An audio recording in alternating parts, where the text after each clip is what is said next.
Greetings, welcome to Facts About Everything. I'm your host, James Egan. For Black History Month, I'll be looking at famous African Americans, and today I'll be looking at Bob Marley. By the way, I only had 300 subscribers this time last year. Now I have 1,700 over, so that's amazing. So genuinely huge thank you to you guys for subscribing to my channel. As I've already mentioned in my video, 100 Facts About Historic Figures, Bob Marley had to deal with a lot of racism throughout his life. He received a lot of this racism from black people. For the first 20 or so years of his life, Bob Marley was seen as a white man in his home of Jamaica since he had a British father. When he was young, Marley went out with a girl until her brother stopped the relationship because he didn't want no white man in the family.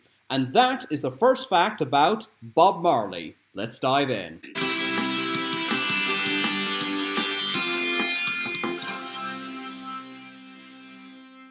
His birth name was Nesta Robert Marley. His mother was told that Nesta sounded too girly, so she should change his name. She switched it to Robert Nesta Marley. He was born in 9 Miles, St. Anne in Jamaica. His father was 60 years old when Marley was born. His father died of a heart attack when Marley was only 10. He married Alvarita Constantina Anderson in 1966. They had 5 children. Bob Marley was a vegetarian. He was nicknamed Tough Gong, which is a reference to his incredible strength. He gave this name to his music production. He was in a band called The Teenagers. The band went by several names: The Wailing Rude Boys, The Wailing Wailers, and The Wailers. He likes the word wailing a lot. The band broke up in 1974. He is nicknamed the Prince of Reggae. Many people believe Bob McFerrin's song Don't Worry, Be Happy was sung by Bob Marley. I've actually seen on YouTube videos of this song with Bob Marley's face on it. So no, it was Bob McFerrin. Imagine how annoying it is that your most famous song, you don't even get the credit for it, because people keep thinking it was sang by a different guy. Although he was raised a Catholic, Marley became a Rastafarian in the 1960s. It was at this time in his life where he grew his iconic dreadlocks. It's also worth mentioning that Rastafarians don't like being called Rastafarians. It's part of their beliefs not to use labels, even if it's a positive one. I talked about this in my video about Jamaica. I'll leave a link at the end of this video if you want to learn more about that. His first single, Simmer Down, became a #1 bestseller in Jamaica in 1964, selling 70,000 copies. His first album, Catch a Fire, was released worldwide in 1973, selling 14,000 copies. He released the Burning album that year, which had the iconic song, I Shot the Sheriff. Marley realized he wasn't making a lot of money. When he learned that his manager, Don Taylor, was pocketing most of his profits, Marley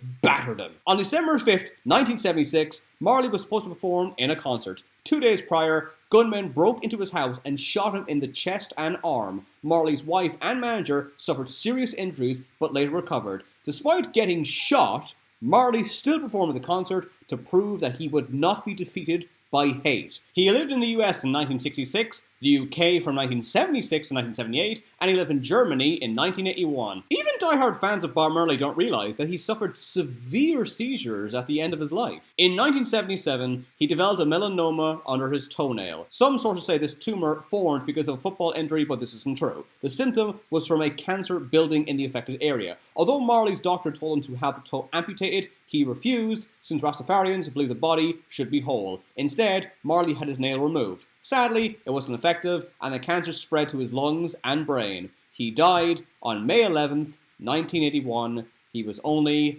36 years old. His daughter, Makeda, was born 11 days after Marley died. This is probably the most famous fact about Bob Marley. He was buried with a bud of marijuana. And for the final fact, the weirdest thing about Bob Marley probably is he is considered to be one of the most influential, greatest musicians of all time. He never had a #1 hit record in his entire life outside of Jamaica. In fact, he wasn't even close. His most successful song was Roots Rock Reggae. It only reached number 51 in the charts. Thanks for watching. Don't forget to subscribe. Please let me know if there's any other historic black people you want me to do a video about, like Frederick Douglass, Harriet Tubman, Rosa Parks. Let me know and I'll upload a video as soon as possible. To learn more facts, check out my books. They're available on Amazon, on paperback, and Kindle. Thanks for watching. See you again.